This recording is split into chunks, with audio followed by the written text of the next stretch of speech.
ఆదివారం ఇలా చేస్తే సూర్యుడి అనుగ్రహంతో ఉద్యోగంలో ప్రమోషన్, కెరీర్ దూసుకెళ్తుంది.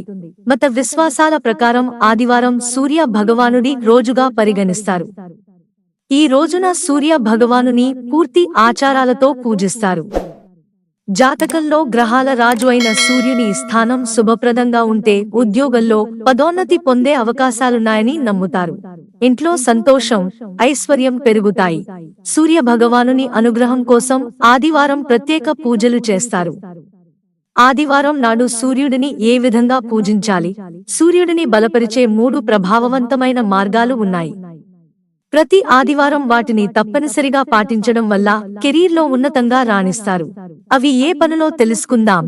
ఆదివారం చేయాల్సిన పనులు: బ్రహ్మ ముహూర్తంలో ఉదయాన్నే లేచి స్నానం చేసి శుభ్రమైన దుస్తులు ధరించాలి. గణేశుడిని ధ్యానించండి. ఒక రాగి పాత్రలో నీరు, ఎర్రటి పువ్వులు, ఎర్రటి రోలి, అక్షతలు, నల్ల నువ్వులను కలిపి ఉదయించే సూర్యునికి నీటిని సమర్పించాలి. సూర్యుడిని అర్ఘ్యాన్ని సమర్పించేటప్పుడు మీరు సూర్య మంత్రం, గాయత్రీ మంత్రాన్ని పఠించాలి. అలాగే అర్ఘ్యం సమర్పించేటప్పుడు నీటి ప్రవాహంలో నుంచి సూర్య భగవానుని దర్శనం చేసుకోవడం చాలా శుభప్రదంగా పరిగణిస్తారు. ఇలా చేయడం వల్ల కంటి ఆరోగ్యం బలపడుతుంది. మొత్తం ఆరోగ్యం పొందుతారు. దీని తరువాత సూర్య భగవానుడికి ధూపం లేదా నెయ్యి దీపం చూపించి దాని చుట్టూ 3 సార్లు తిరగండి. చివరిగా సూర్యుదేవుడికి నైవేద్యాన్ని సమర్పించాలి. అనంతరం క్షమించమని ప్రార్థించాలి. సూర్యదేవ్ మంత్రం: ఓం సూర్యాయ నమః, ఓం భాస్కరాయ నమః, ఓం ఆదిత్యాయ నమః. ఆదివారం నివారణ: ఆదివారం సూర్య భగవానుడికి అర్ఘ్యం సమర్పించడం, సూర్య మంత్రాన్ని పఠించడం, సూర్య చాలీసాను 11 సార్లు పఠించడం ద్వారా కెరీర్, ఆర్థిక జీవితంలో కొనసాగుతున్న సమస్యలు తొలగిపోతాయి. ఇలా చేయడం వల్ల జాతకంలో సూర్య గ్రహ స్థానం కూడా బలపడుతుంది.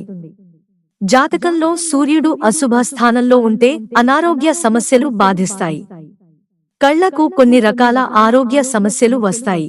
సమాజంలో గౌరవం, ప్రతిష్ట, నాయకత్వ స్థానం పొందాలంటే సూర్యుడి స్థానం శుభంగా ఉండాలి.